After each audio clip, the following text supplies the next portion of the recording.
Okay guys, in this video we're going to be talking about ice and the importance it has in a cocktail. It has two main functions in a drink, so it's going to dilute your drink as well as chill it. We're also going to get into choosing between stirred or shaken when you're making a cocktail and what that looks like. First, let's get into the ice. So, you've got a few different kinds of ice here. So two that we use at the distillery, we use just kind of like small regular square ice, or we have our large ice cubes as well. So in deciding which one of those we're gonna put in a cocktail, a finished cocktail, the large one is gonna dilute a little bit slower than the small ice cubes. So when you're looking at something that has some tart finishings in it, like a sour or like a margarita, we'll use the large ice cube or the small ice cubes. When you're looking at something a little bit more spirit forward, like an old fashioned or a straight pour of whiskey, you wanna use your big ice cube. That way the dilution time is a bit slower, and it's gonna allow you to kind of enjoy the opening up of the cocktail, if you will. And moving on from ice, we're gonna talk about shaken versus stirred. So anytime you're making a cocktail that's gonna be very spirit forward, such as an old fashioned, you are gonna want to stir the cocktail.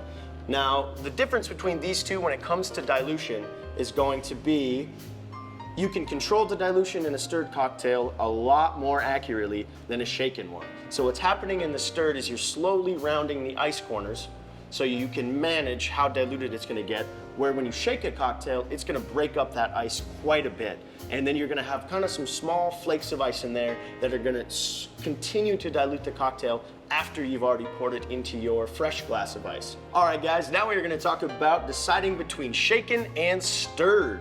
So when you're looking to decide if you want to stir a cocktail, usually this is going to be your more spirit-forward cocktails and cocktails that you want to be controlling the dilution a little bit more. So the thing with stirring a cocktail is instead of breaking up the ice, as if you were shaking a cocktail, it actually rounds the ice a little bit. So the corners are slowly diluting versus shaking where they're breaking off. So the proper technique for a stir and why the bar spoons typically have a little twist on them like this, is so you can more comfortably give it a nice spin, just like this.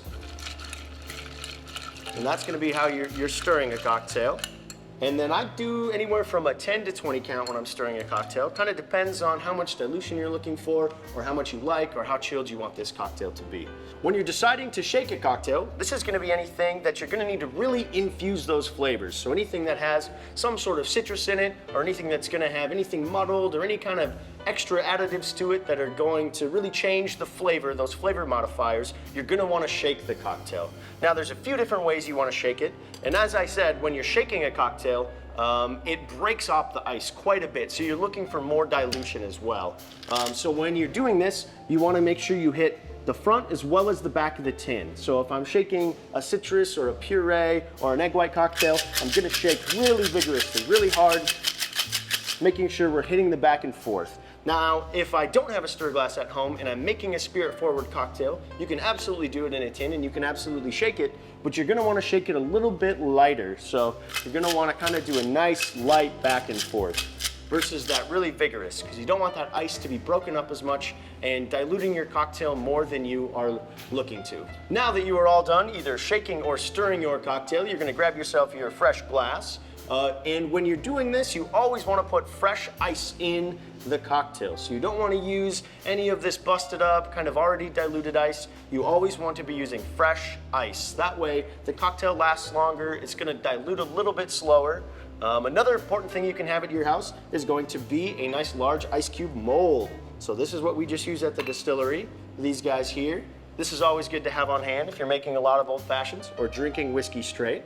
I think that's everything we need to know, or at least the gist of everything we need to know when it comes to shaking or stirring a cocktail. Thank you guys for tuning in, and stay tuned for more.